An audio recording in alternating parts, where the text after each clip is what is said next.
Hello, Ojmillan, and welcome to your deck review. For those of you joining us for the first time on YouTube, this is a series where I, Maulhound, normally a hater and wannabe funny man, will politely and calmly and lovingly help you with your commander deck and its weird little PP. Your PP is your premise and your practicum. Your premise is the idea behind your deck. For this deck, it's I wanted to pre-release and I want to try to make that deck in Commander, but I can't because Commander's not pre-release.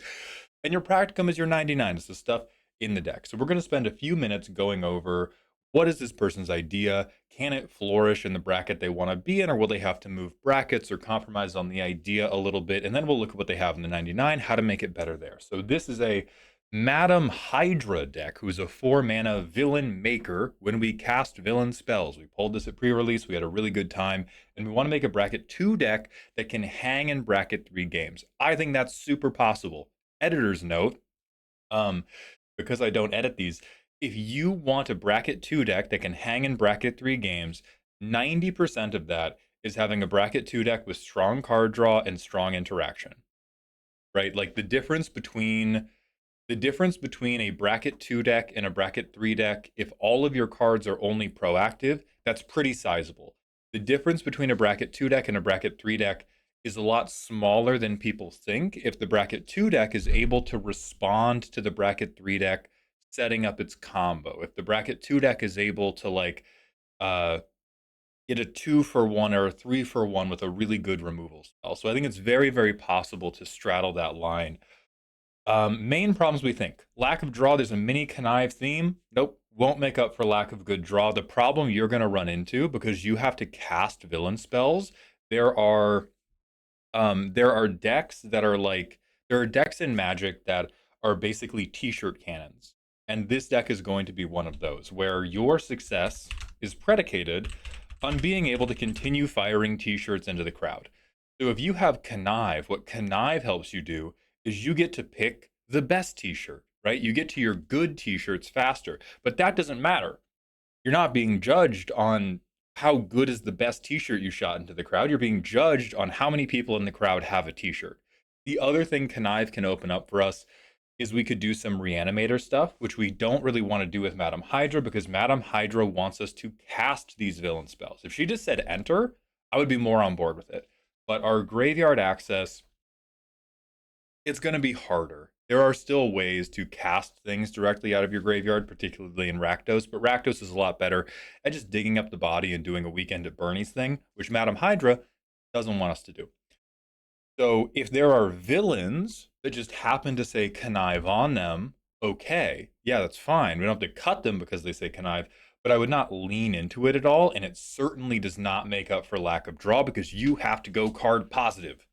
Much as you can, you need more t-shirts to shoot at the crowd more and more.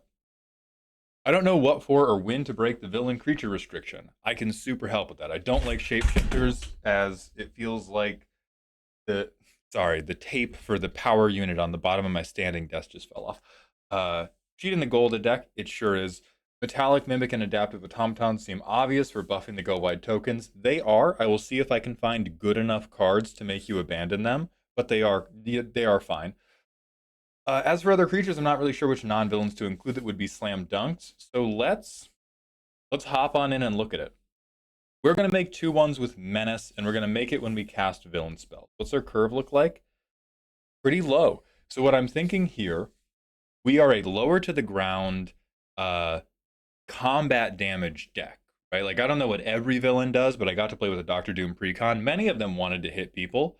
And if we're making 2/1s with Menace, that's only a couple anthems. Like, that's only a couple combat modifiers away from being a way scarier amount of damage than people would give you credit for. So the things we need to do is uh, increase their stat line or provide a force multiplier. And what I mean by a force multiplier is do something like Karlach that's going to give us additional combats. Now, she's not a villain. She might not be the right thing to break it for, but she does look badass, right? She's also wildly expensive. So hopefully you're in a situation where you can proxy, but she's not the only way to get an extra combat. The things that jump to mind for how do we convert this into a win is I give my attacking creatures double strike. So this, you don't even have to break the kindred. but like two ones with menace that have double strike, or three twos. God forbid we get them up to like 4-3. If you have four threes with menace that also have double strike, that's a pretty imposing. That can be very imposing at bracket two. Not everybody has a blocker situation like that, and for the people that do, we do probably want to have a solid amount of removal, which you do already appear to have, which is dope. 2 mana, 2/2 menace. Whenever a creature you control with menace becomes blocked, defending player sacks a creature blocking it. That's hot as hell. This was a tremendous Kindred break. Claps, snaps, whatever type of applause you desire. This is awesome. And the other places I would be breaking it are for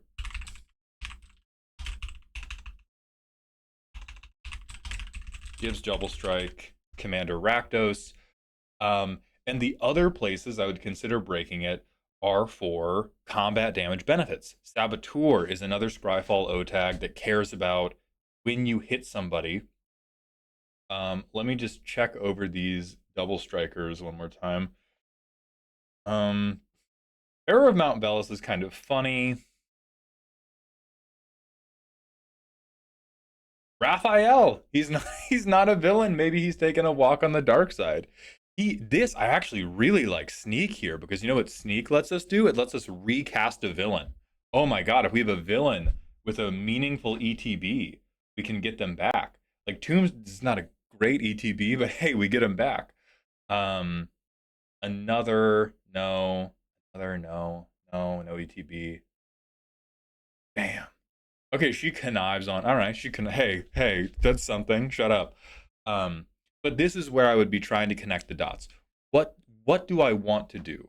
I want to go to combat and swing, and I want to have a lot of villains in my hand. So the places I should be breaking my kindred are to amplify the damage of my attacking creatures, get more villains into my hand, or benefit from hitting people with menacing creatures. So the last O tag we're gonna stop off on for now.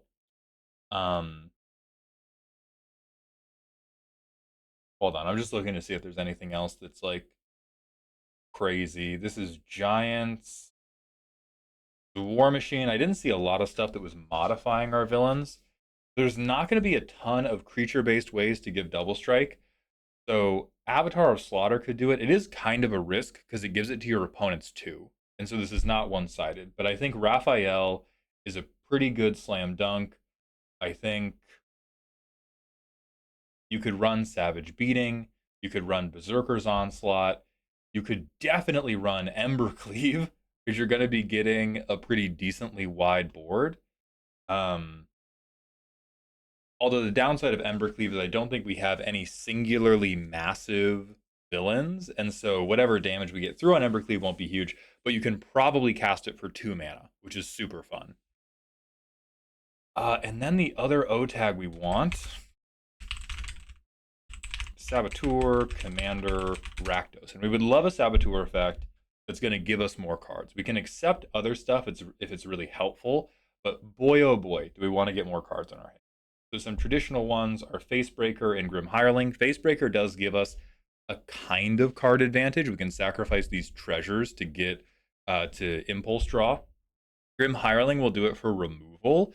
This is one I'm kind of less sold on for your deck because I think the problem for your deck is always going to be I'm stalling out because I'm out of villains to cast. Even though this card's very powerful, I love it for many decks, it would be low on my priority list for your deck. I love Drana. It's God, I really want to recommend this. I love recommending this garbage bulk rare. It does add damage. That's maybe the best thing I can say about it. This would be cooler than Adaptive Automaton. That's all I can say. And if you're able to keep her around for a while, you're going to keep stacking force over and over and over. But the synergy's not crazy. You know, they're not a villain. They're not giving you anything for villains, but they could buff your board, right? She has first strike, and so you swing with a bunch of 2/1s. They become 3/2s by combat damage. Next turn, they become 4/3s.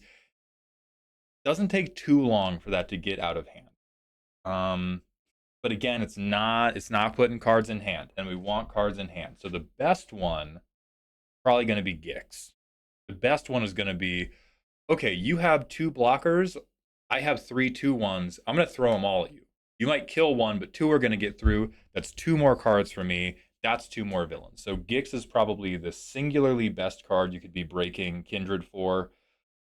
Um, you could do Rev and Gonti. These steal from other people, which is villainous, but it does not get you villain spells in hand. So I would also put these down with Grim Hireling as like, if you just love having combat damage triggers, put them in, but they're not insane for you. This return stuff. Hmm. Is there anything else we can do other than just Gix and Professional Facebreaker that's going to get us more of our own cards? You could try Nashi. You could try Nashi because it will exile everybody's deck, but it does exile your own. So if a villain is on top, bang, you get that card. Notably, Has Ninjutsu will get a villain back to hand, which is a villain in hand to cast something. So you could look at other things on Scryfall that have Ninjutsu or Sneak, and those could be very, very cute, but they are a little bit predicated upon, can I swing one of my existing villains without getting them blocked? Um, Necropolis Regen is a very potent, over the top, hey, all of my stuff is going to do a ton of damage now. Like, again, it's not crazy synergy. It's very bracket 2 versus bracket 3. But if you have one of those multiple combat cards and any of your villains get through, they're going from, okay, they're a 2/1 with Menace. Maybe I have a banner. If they're a 3/2 with Menace, they hit. Now they're a 6/4. No, a 6/5 because I put three counters on. And then I get another combat. Then they're going to 12 something. And then if I untap, I probably win. So those are the type of like over the top things I would be thinking about. But boy howdy, do I want a better way to get us villains in hand? Ah, Elegy Acolyte. There we go. So this is one or more, so it would incentivize us to spread it around. This is another like very, very cheap, 38 cents, cheap thing. That would be great to break Kindred for. So my two best ones, I would say break it for Gix and break it for Elegy Acolyte. Consider breaking it for Drana. Consider breaking it for Necropolis Regent. Um, and you could maybe cook with like Facebreaker, Nashi as well. And then stuff like Embercleave, Berserker's Onslaught. Oh, break it for Raphael as well. And those would be the really, really potent ones to break for. Um, this is I wouldn't play this one. I know it cares about villainy, but the other thing I'm going to tell you with the connive, you said there's connive and you said there's burn. The worse your plan A is, the better you need to support it. You don't go like, oh, okay, because my plan is bad, that means everything I play is going to be a bad theme card. You want to think about this like think about like movies you've watched or TV shows you've watched where the plot was bad. If you've ever watched or even loved a show with a bad plot, you probably loved it because it was like, oh, but the actors were so good. Sometimes the writing was fire. Their comedic timing was just so good. The aesthetics of the show were just so awesome that I kept watching in spite of that thing. Versus I think there's fewer properties where you stick it out when everything's shitty, when they just double down on the shittiness. Maybe once in a blue moon it all comes together in a beautiful way, but for the most part, we need the things that are propping you up to be more solid, not less. Synergy, synergy is a weakness that you are allowed to get away with when your deck has come together well enough. It's not a thing that you can play into more and more and more to shore up the deck not being, or it's very rare that you can do that. Some decks can do that. Oops, all villains cannot do that. So I would cut Evil's Thrall. Um, God, Doom Reign Supreme is fun. It is close to a cut for me. I would not run either of these board wipes. I would be only on one-sided board wipes. Because here's the thing, we're gonna have a big board full of creatures. we're probably going to have the weakest individual creatures at the table. So doing stuff like this that deals damage to everything, or like Toxic Deluge, that is easier to cast against weaker things, just sucks. Like we're the ones getting hurt the most by this. And so if I was going to play a board wipe, I would be looking at like in Garuk's Wake. This one's probably too expensive for you mana value wise, so I would maybe look at Patriarch's Bidding, which I think is one or two less.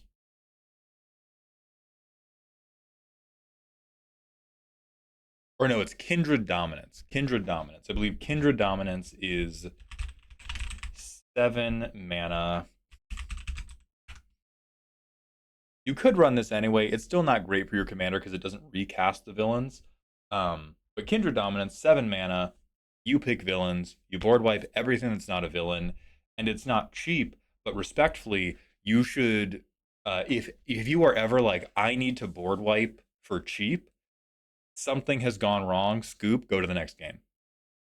You should be the deck that people want to board wipe early. You should never be in a position where you want to be the one board wiping early. You should be like, I'm committing ramp to the table, I'm committing my commander, I'm committing villain spells. If I'm removing anything, I'm using single target removal on my opponent's commander. If I ever want to board wipe, I am board wiping to set myself up to win the game. You want to board wipe for like 5 or more mana and only have it hit your opponents. So for that we can do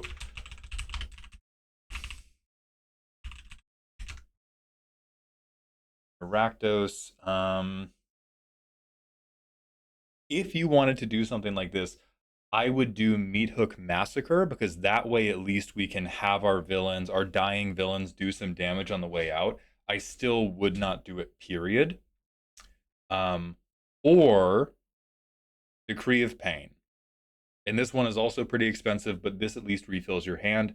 I would just, under no circumstances, would I symmetrically board wipe in a way that does not give me a benefit.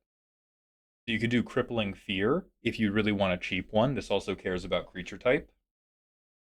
Um, Mizium Mortars, especially if we're swinging with like 2/1 or 3/2s with Menace, 4 damage marked on your creature at the beginning of combat. More valid than you think. It's scarier than you might imagine. Uh, Pet card, yeah, these are all fine. You have room for enough pet cards there. Okay, so notably, I really dislike Viper as an Anthem. I love the idea of an Anthem. This is not a deck that wants to attack alone. You are trying to overwhelm and Zerg rush people with all the extra bodies you get from casting these villains. If there are any other villains, there are any other villains we could play, I would play those other villains instead. Um, you could genuinely play Electro instead of this. Um, Hobgoblin's not great.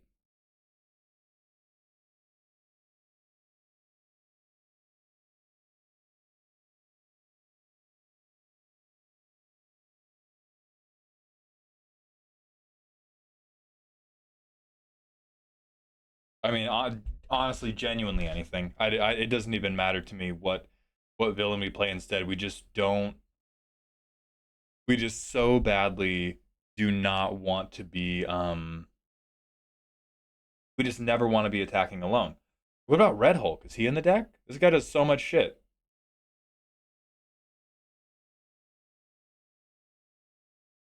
I don't see Red Hulk. Cut this bitch for Red Hulk right now. I know he's really expensive. You can afford one or two expensive cards though. Um, Oh, Ares would be crazy. Do we have Ares in this deck? This is perfect because this way we can villain spells back in hand. We swing out with our villain army every turn. If they die, okay.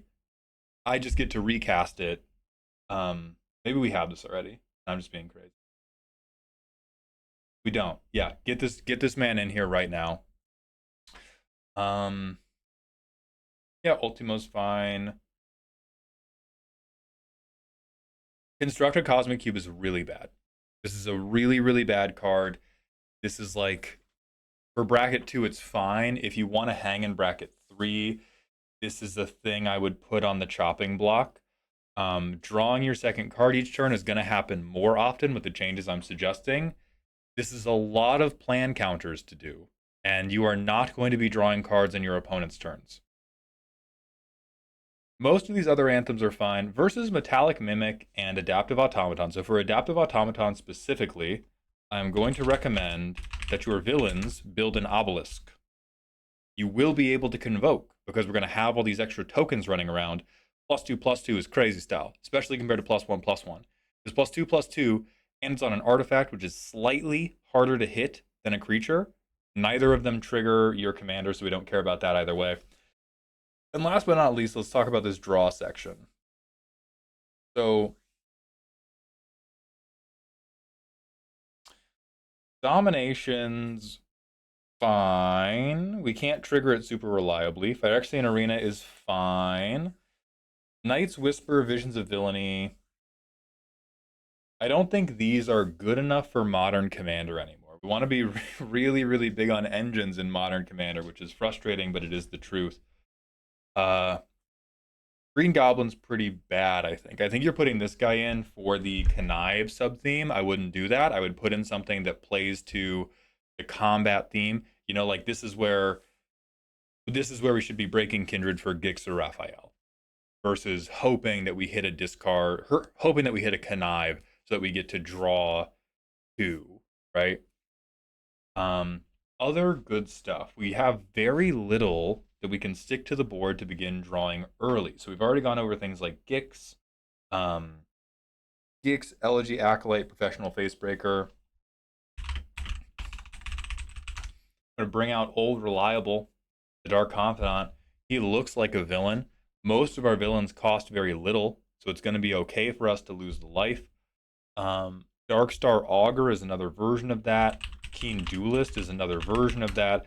But these are going to be things that just keep putting cards into our hand over and over and over again, which is what we need. We want more things that, even though Phyrexian Arena is kind of slow for Modern Commander, it's still very solid in the sense of like it's difficult to interact with, and we're just going to get one extra card every turn of the game, which is what your deck kind of needs. Like you can't draw, there's no one card you can draw that is going to bring this deck together. There's no one bomb that's going to save you. T-shirt cannon. You just have to keep shooting t-shirts. So I would probably turn. It's also unlikely that many of your opening hands are unkeepable. You have the ramp and the lands and the straightforward game plan that you can probably just snap keep most hands. Night's Whisper, Visions of Villainy. This is normally stuff that I would be running if I needed to save a bad opening hand, or if I cared about casting instants or sorceries, or if I cared about like digging quickly to one specific thing. I don't think you care about digging quickly to one specific thing. I think you just care about having more shit in your hand to play. So you get 0 lands, which is insane. So this is Dark Confidant. Also cut this. There's nothing you can spend this mana on that makes it worth not developing your board. You have to highly prioritize. I need to have more cards in hand that I can just cast at people. All right, so we play a Scryland. We don't need you, bottom of library. We're gonna surveil 1. You can go in the grave, get Talisman of Indulgence, turn 3. I don't have any vision spell or villain spells, but at this point I might even say, hey, you are a card draw engine. You are Darkstar Augur, you are Dark Confidant, you are Phyrexian Arena. I frankly don't care, but you are an engine instead of draw 2. Then on my next turn, I draw an additional 1, and I go Hydra. I think you could also shave some of this ramp to get or draw. I think you would be okay playing Madam Hydra on 4 in a world where you had a card draw engine set up, and in a world where you had interaction to slow down your opponents. So we go to our next turn, we draw more. Now we might want to board wipe because we're not hitting any villains. So I'm just gonna pretend this is another draw engine. Holy shit, we still don't find a villain. God damn. Okay. Let's get a little bit more serious about this then. So instead of it just being engines, I'm also going to recommend you Stargaze. Stargaze is going to let you go decently deep. It's going to get you two cards, and versus Knight's Whisper versus Visions of Villainy, this way you can at least pick like two out of the top five, two out of the top six, two out of the top eight, and get the two villains out of there. Um, but I would probably be more on.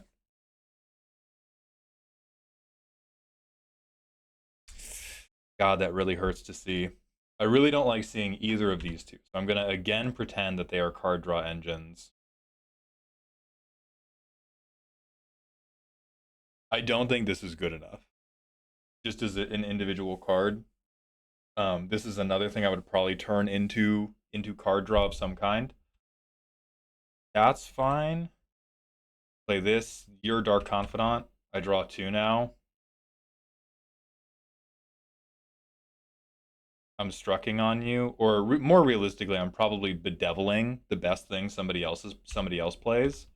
Draw two. Get my commander down. Draw two. This is also too weak. This seems like it might be in here just to get the connive thing going. Don't do that. Pick any other villain, even if you don't want to break creature type for it.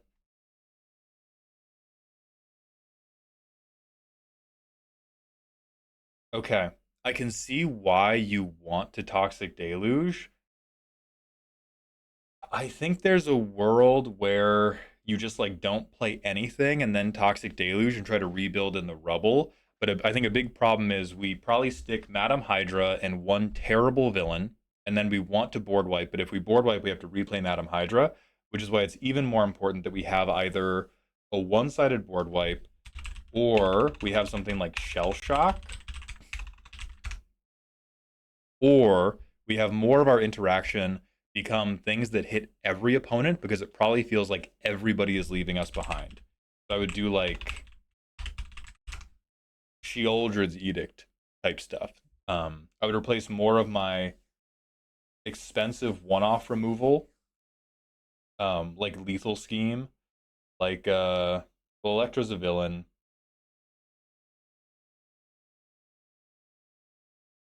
God, I want to let you keep Age of Ultron. I would probably replace these theft cards with Edict interaction. And then I think we're on the way to something. You should probably move the burn to interaction or draw as well. And then we can get into that headspace of I'm t-shirt cannoning villains at you. And then I think we've got something going. So if there's anybody in the comments who has a better idea, please let me know. Otherwise, I wish you the best, and I hope this helps.